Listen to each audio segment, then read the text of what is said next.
Right, almost ready. Have you done this kind of thing before? Long time ago in the 60s with John Freeman, that face-to-face thing. But I mean... He was a hopeless amateur, broke down, wept halfway through the interview. How did it resolve that particular encounter? I gave him a hanky and told him to pull himself together. I did a bit of a appearance on the Tube with Paula Yates and Jules Holland. Played a bit of boogie on that, but I'm not radio. I've only done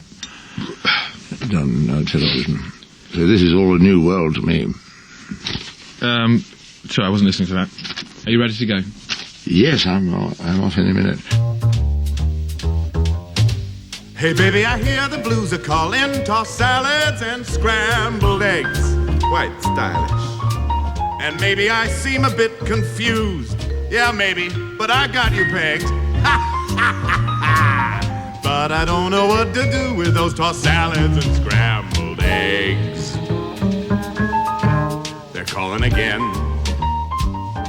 Scrambled eggs all over my face. Sir Arthur, your work with eels is very well documented. It's perhaps less well known that during one experiment you came very close to death. How did that happen?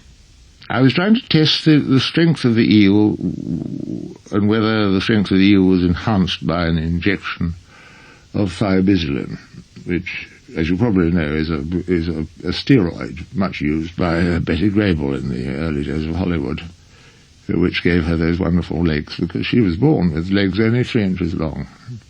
And her parents were determined to have a world-class film star-style daughter, but through administration of this drug and what is called tugging, namely pulling by the ankles, they managed to get Grable's legs up to the required film star length. Wasn't there also a functional problem in this process? Sometimes things got horribly out of hand. Yes, well, there was one occasion, I don't know if you've ever seen the sequence, but there are outtakes in the British War Museum which show Grable starting off a dance routine with the very long legs and winding up basically looking like a tea cosy.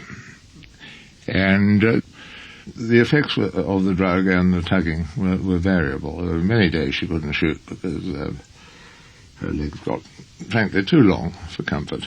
They weren't just long, were they? They flexed backwards. She could walk both ways, yes, which was an effect which startled Louis B. Mayer. Once I remember Louis B. Mayer was on his casting couch, casting himself, and suddenly he thought he saw Betty Grable walking in. In fact, she was walking out. And that got up his nose. He was easily slighted.